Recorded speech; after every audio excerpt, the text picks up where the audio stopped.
Hi all, എല്ലാവർക്കും അമിൻജാസ് ഫാമിലിയുടെ പുതിയൊരു വീഡിയോയിലേക്ക് സ്വാഗതം.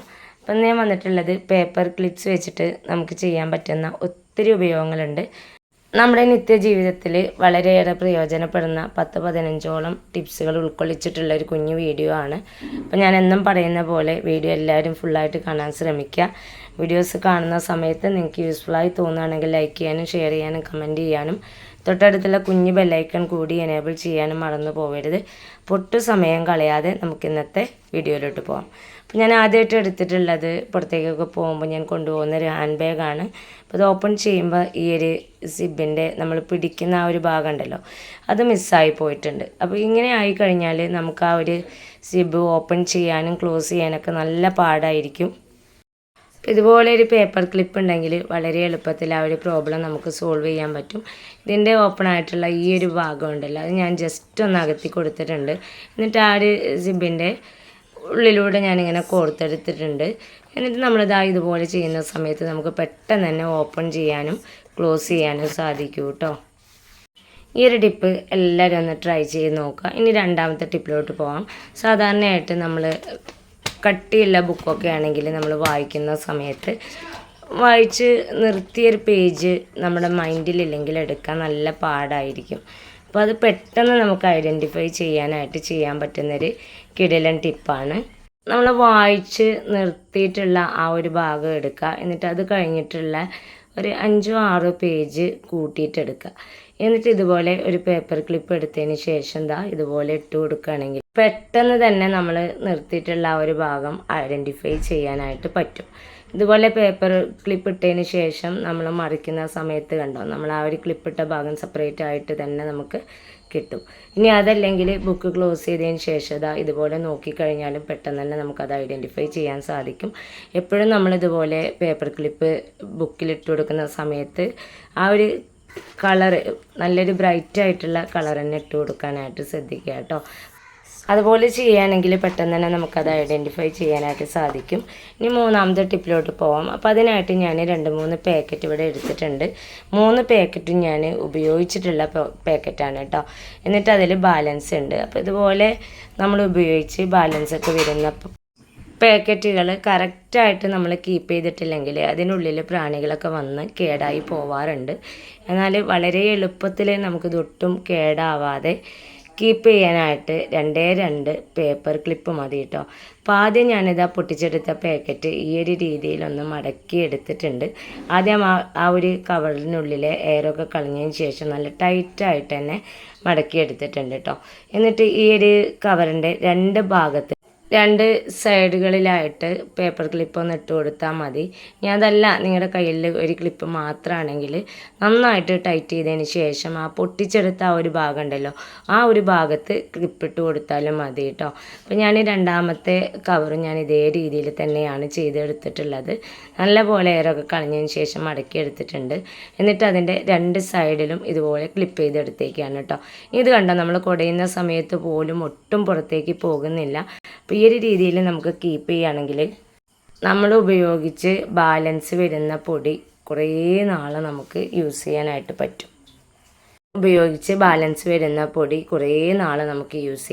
പറ്റും. ഇനി അടുത്ത ടിപ്പിലോട്ട് പോവാം. ഞാൻ എടുത്തിരിക്കുന്നത് ഒരു ഇൻസുലേഷൻ ടേപ്പാണ് കേട്ടോ.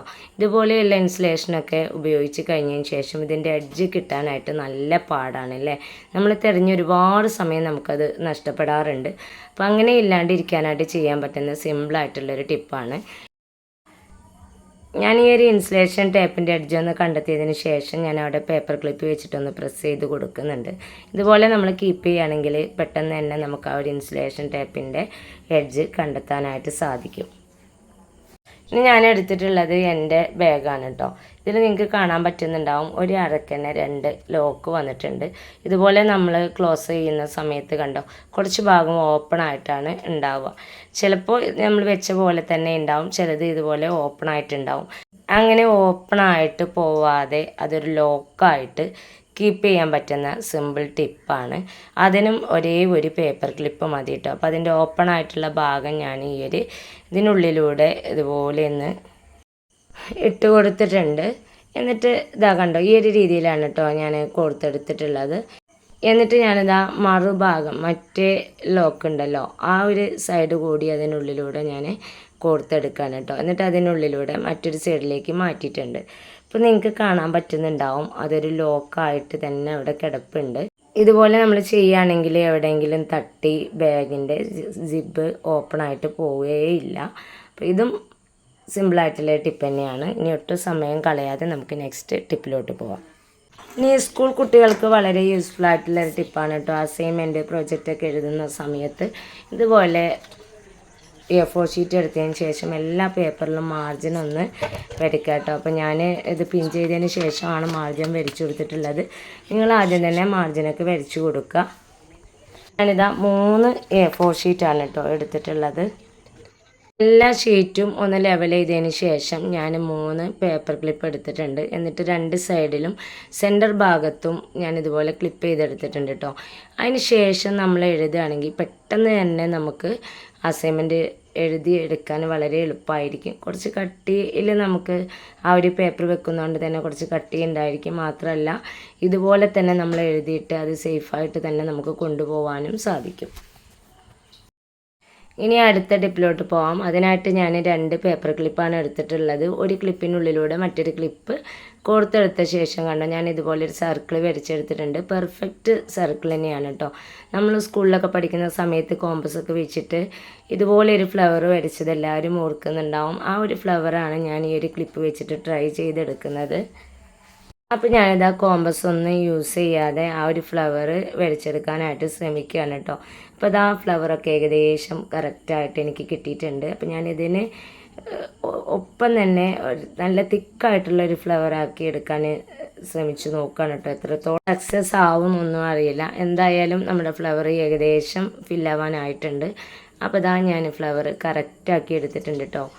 ഇനി വന്നിട്ടുള്ളത് മക്കളുടെയൊക്കെ ഷർട്ടിൻ്റെ ബട്ടണൊക്കെ ഇടാൻ നല്ല പ്രയാസമായിരിക്കും. ചിലതൊക്കെ ബട്ടൺ ഹോളിലൂടെ കയറാതെ ഉണ്ടാവും. അങ്ങനെയുള്ള സമയത്ത് നമുക്ക് പേപ്പർ ക്ലിപ്പ് വെച്ചിട്ട് ആ ഒരു ബട്ടൺ സിമ്പിളായിട്ട് ഇടാൻ സാധിക്കും. അപ്പോൾ അതാണ് കേട്ടോ ഞാൻ കാണിക്കുന്നത്. അപ്പോൾ ഞാനിതാ ആ ഒരു ഷർട്ടിൻ്റെ എല്ലാ ബട്ടണും എടുത്തിട്ടുണ്ട്. ഒരു ബട്ടൺ മാത്രം ഞാനിതാ ഓപ്പൺ ചെയ്ത് വെച്ചിട്ടുണ്ട്. എന്നിട്ട് ആ ഒരു ബട്ടണിൻ്റെ ഹോൾ ഉണ്ടാവുമല്ലോ അതിനുള്ളിലൂടെ ഞാനൊരു പേപ്പർ ക്ലിപ്പ് കോർത്തെടുക്കുകയാണ് കേട്ടോ. അപ്പോൾ അതാ ഞാൻ ആ ഒരു ഹോളിനുള്ളിലൂടെ പേപ്പർ ക്ലിപ്പ് കോർത്തെടുത്തിട്ടുണ്ട്. ഇനി ചെയ്യാൻ പോകുന്നത് നമ്മൾ കോർത്ത ആ ഒരു പേപ്പർ ക്ലിപ്പ് ഉണ്ടല്ലോ അത് ഒന്ന് പ്രസ് ചെയ്ത് കൊടുത്തതിന് ശേഷം ബട്ടൺ ഹോളിനുള്ളിലൂടെ ഇതുപോലെ എടുത്തതിന് ശേഷം പുറത്തേക്കൊന്ന് നമ്മൾ വലിച്ചെടുക്കുന്ന സമയത്ത് ബട്ടൺ ഈസി ആയിട്ട് തന്നെ നമുക്ക് പുറത്തേക്ക് എടുക്കാനായിട്ട് സാധിക്കും. പ്രത്യേകിച്ച് നമ്മൾ പുതിയതായിട്ട് ഷർട്ടൊക്കെ വാങ്ങുന്ന സമയത്താണ് ഇതുപോലെയുള്ള കേസുകളൊക്കെ വരാറുള്ളത്. അപ്പോൾ ആ ഒരു സമയത്ത് നിങ്ങളിതൊന്ന് ട്രൈ ചെയ്ത് നോക്കുക. ഇനി അടുത്ത ടിപ്പിലോട്ട് പോകാം. നമ്മുടെ വീട്ടിൽ ഒരുപാട് കേസ് ഉണ്ടാവും. പല സ്ഥലങ്ങളിലായിട്ട് നമ്മളത് കീപ്പ് ചെയ്യുന്നതുകൊണ്ട് തന്നെ നമുക്ക് പലതും മിസ്സാവാറുണ്ട്. എന്നാൽ ഒട്ടും കീ മിസ് ചെയ്യാതെ നമുക്ക് കീപ്പ് ചെയ്യാൻ പറ്റുന്നൊരു കിടിലൻ ഐഡിയ ആണ് കേട്ടോ ഞാൻ കാണിക്കുന്നത്. അപ്പോൾ അതാ ഞാൻ 2 പേപ്പർ ക്ലിപ്പ് എടുത്തിട്ടുണ്ട്. ഒരു പേപ്പർ ക്ലിപ്പിൽ 2 കീയാണ് ഞാൻ ഇട്ട് കൊടുക്കുന്നത്. ഒത്തിരി കീസൊക്കെ ഉണ്ടെങ്കിൽ നിങ്ങൾക്ക് 3 or 4 പേപ്പർ ക്ലിപ്പ് യൂസ് ചെയ്യാം. ഞാൻ 2 മാത്രമേ യൂസ് ചെയ്തിട്ടുള്ളൂ. അപ്പോൾ അതായത് ഇതിൽ ഞാൻ ഈ ഒരു എണ്ണമാണ് ആഡ് ചെയ്ത് കൊടുത്തിട്ടുള്ളത് കേട്ടോ. ഇനി ഇത് ഞാൻ ഇട്ട് കൊടുക്കാൻ പോകുന്നത് ഈ ഒരു റിങ്ങിലാണ്. സാധാരണ നമ്മൾ കീ ചെയിനൊക്കെ ഉണ്ടാകുന്ന ഈ ഒരു റിങ്ങിലാണ് കേട്ടോ. ഇതിൽ ഇതുപോലെ ഇട്ട് കൊടുക്കുകയാണ്. ഇങ്ങനെ ഇട്ട് കൊടുത്തതിന് ശേഷം ഞാനൊരു ആണിയിൽ തൂക്കിയിടാണ്. അപ്പം നമ്മുടെ വീടുകളിലുള്ള എല്ലാ ചാവിയും ഇതേ രീതിയിൽ നമ്മൾ ഈ ഒരു റിങ്ങിലിട്ട് വെച്ചിട്ട് ആണിയിലോ വെക്കുകയാണെങ്കിൽ നമുക്ക് കീയൊക്കെ തിരഞ്ഞ് സമയവും നഷ്ടപ്പെടില്ല. ഒറ്റ കീസും നമുക്ക് ലോസ് ആവുകയില്ല. ഇനി അടുത്തത് സിമ്പിളായിട്ടുള്ള ടിപ്പാണ് കേട്ടോ. നമ്മുടെ മക്കൾ ഹോംവർക്കൊക്കെ ചെയ്യുന്ന സമയത്ത് മിക്കവാറും ഫാനിൻ്റെയൊക്കെ ചുവട്ടിലിരുന്നിട്ടാണ് ചെയ്യാറുള്ളത്. ആ ഒരു സമയത്ത് മക്കൾ എഴുതുന്ന സൈഡിലല്ലാതെ തൊട്ടപ്പുറത്തുള്ള പേജ് പറന്ന് പൊങ്ങി വന്ന മക്കൾക്കൊരു ബുദ്ധിമുട്ടുണ്ടാവാറുണ്ട്. അതില്ലാണ്ടിരിക്കാനായിട്ട് നമ്മൾ എഴുതുന്ന പേജ് അല്ലാതെ തൊട്ടപ്പുറത്തെ പേജുകൾ ഒരു 5 or 6 പേജ് ഉൾക്കൊള്ളിച്ചുകൊണ്ട് ഇതുപോലെ ഒരു ക്ലിപ്പിട്ട് വെക്കുകയാണെങ്കിൽ മക്കൾക്ക് എഴുതുന്ന സമയത്ത് ഡിസ്റ്റർബൻസ് ഇല്ലാതെ എഴുതാനായിട്ട് സാധിക്കും. നമ്മൾ എഴുതുന്ന ആ ഒരു പേജ് കഴിഞ്ഞ് കഴിഞ്ഞാൽ ആ ക്ലിപ്പ് ഒന്ന് റിമൂവ് ആക്കിയതിന് ശേഷം ഒരു പേജ് റിലീസാക്കിയിട്ട് ബാക്കിയുള്ള പേജുകൾ ഉൾക്കൊള്ളിച്ചുകൊണ്ട് വീണ്ടും ക്ലിപ്പിട്ട് കൊടുത്താൽ മതി. ഇനി നമ്മൾ എഴുതിയിട്ടുള്ള അസൈൻമെൻറ്റുകൾ, പ്രൊജക്റ്റുകൾ, സെമിനാറുകൾ ഇതെല്ലാം നമുക്ക് സേഫായിട്ട് ടൈ ചെയ്തെടുക്കാൻ പറ്റുന്നൊരു കിടിലൻ ടിപ്പാണ് ഞാൻ കാണിക്കുന്നത്. അപ്പോൾ ഞാൻ 3 പേപ്പർ എടുത്തിട്ടുണ്ട്. അപ്പോൾ ഞാൻ എഴുതിയിട്ടൊന്നുമില്ല, ഞാൻ നിങ്ങൾക്ക് കാണിച്ചു തരാൻ വേണ്ടിയിട്ട് 3 പേപ്പർ എടുത്തിട്ടുള്ളതാണ്. എന്നിട്ട് തൊട്ടടുത്തായിട്ട് കണ്ടോ ഇതുപോലെ 2 ഹോൾസ് ഇട്ട് കൊടുത്തിട്ടുണ്ട്. ഇത് ടൈ ചെയ്യാനായിട്ട് നമുക്ക് ആവശ്യമുള്ളത് ഒരു റബ്ബറും ഒരു പേപ്പർ ക്ലിപ്പുമാണ് കേട്ടോ. അപ്പോൾ ഞാനിതാ ഒരു റബ്ബർ എടുത്തിട്ടുണ്ട്. എന്നിട്ട് ഞാൻ റബ്ബറിൻ്റെ ഒരു ഭാഗം ഈ ഒരു ഹോളിനുള്ളിലൂടെ പുറത്തേക്ക് എടുത്തിട്ടുണ്ട് കേട്ടോ. ഇനി ഇതിൻ്റെ മറ്റേ സൈഡ് ഉണ്ടല്ലോ, ആ ഒരു ഹോളിനുള്ളിലൂടെ ഈ ഒരു റബ്ബറിൻ്റെ നേരെ ഓപ്പോസിറ്റ് സൈഡും കോർത്തെടുത്തിട്ടുണ്ട്. എന്നിട്ട് ഇതാ ഈ ഒരു 2 റബ്ബറിൻ്റെ എഡ്ജ് ഉണ്ടല്ലോ അതിനുള്ളിലൂടെ ഞാൻ ഇതുപോലെ ഒരു പേപ്പർ ക്ലിപ്പാണ് കേട്ടോ കോർത്തെടുക്കുന്നത്. കോർത്തെടുത്തതിന് ശേഷം നന്നായിട്ടൊന്ന് പ്രസ് ചെയ്ത് കൊടുക്കുക. ഒരു സിമ്പിൾ ടിപ്പാണ്, എല്ലാവരും ഒന്ന് ട്രൈ ചെയ്ത് നോക്കണേ. ഇനി നമുക്ക് നെക്സ്റ്റ് ടിപ്പിലോട്ട് പോവാം. നമ്മൾ അയലിലൊക്കെ തുണിയൊക്കെ ചിക്കിയിടുന്ന സമയത്ത് ചെറുതായിട്ടൊന്ന് കാറ്റടിച്ചാൽ പോലും ഉണങ്ങിയിട്ടുള്ള തുണികൾ അതല്ലെങ്കിൽ കനമില്ലാത്ത തുണികളൊക്കെ താഴെ വീണ് അലക്കിയ ഡ്രസ്സ് വീണ്ടും അലക്കേണ്ടതായിട്ട് വരാറുണ്ട്. അപ്പോൾ അതില്ലാണ്ടിരിക്കാനായിട്ട് നമ്മൾ തുണിയൊക്കെ അലക്കി ഇതുപോലെ ചിക്കിയിട്ടതിന് ശേഷം തുണിയുടെ 2 സൈഡിലായിട്ട് 2 പേപ്പർ ക്ലിപ്പ് ഒന്ന് ഇട്ട് കൊടുക്കുകയാണെങ്കിൽ ഒരിക്കലും അത് താഴെ വീഴില്ല കേട്ടോ. ഇനി നിങ്ങളുടെ കയ്യിൽ ഒന്ന് മാത്രമേ ഉള്ളെങ്കിൽ സൈഡിലല്ലാതെ ആ ഒരു തുണിയുടെ സെൻറ്റർ ഭാഗത്തായിട്ട് ഒന്ന് വെച്ച് കൊടുത്താലും മതി കേട്ടോ. ഇനി ഇന്നത്തെ അവസാനത്തെ ടിപ്പിലോട്ട് പോകാം. നമ്മുടെ വീടുകളിലൊക്കെ കർട്ടനൊക്കെ ഉണ്ടാവും. അത് ഇതുപോലെ നമ്മളൊന്ന് ഞൊറിഞ്ഞ് പിടിച്ചു കൊടുത്തതിന് ശേഷം നമുക്കിതൊന്ന് ടൈ ചെയ്തെടുക്കാൻ ഒറ്റേ ഒരു പേപ്പർ ക്ലിപ്പ് മതി. നല്ല ഭംഗിയായിട്ട് അത് സെറ്റായിട്ട് തന്നെ നിൽക്കും കേട്ടോ. അപ്പോൾ ഞാനിതാ ഈ ഒരു രീതിയിൽ ഇതെല്ലാം കൂടെ ഒന്ന് പിടിച്ചെടുത്തിട്ടുണ്ട്. എന്നിട്ട് ഈ ഒരു വശത്തായിട്ട് നമ്മൾ പേപ്പർ ക്ലിപ്പ് ഇട്ട് കൊടുക്കുകയാണ്. നല്ല ഭംഗി തന്നെ അത് നിൽക്കും കേട്ടോ. അപ്പോൾ ഇന്നത്തെ ടിപ്സുകൾ നിങ്ങൾക്ക് എല്ലാവർക്കും യൂസ്ഫുള്ളായി കാണുമെന്ന് വിചാരിക്കുന്നു. നിസ്സാരമായിട്ടുള്ള പേപ്പർ ക്ലിപ്പ് വെച്ചിട്ട് നമ്മൾ സ്വപ്നത്തിൽ പോലും ചിന്തിക്കാത്ത ഒട്ടനവധി ഉപയോഗങ്ങളുണ്ട്. അതിൽ കുറച്ച് മാത്രമേ ഞാൻ നിങ്ങൾക്ക് മുമ്പിൽ ഷെയർ ചെയ്തിട്ടുള്ളൂ. എല്ലാം നിങ്ങൾക്ക് യൂസ്ഫുള്ളായി കാണുമെന്ന് വിചാരിക്കുന്നു. ഇത്രയും നേരം എൻ്റെ വീഡിയോസ് കണ്ട് സപ്പോർട്ട് ചെയ്ത എല്ലാ കൂട്ടുകാർക്കും ഹൃദയം നിറഞ്ഞ നന്ദി. അപ്പോൾ ഇൻഷാ അല്ലാഹ് അടുത്തൊരു കിടിലൻ വീഡിയോസുമായിട്ട് ഞാൻ വീണ്ടും വരാം. Thanks for watching.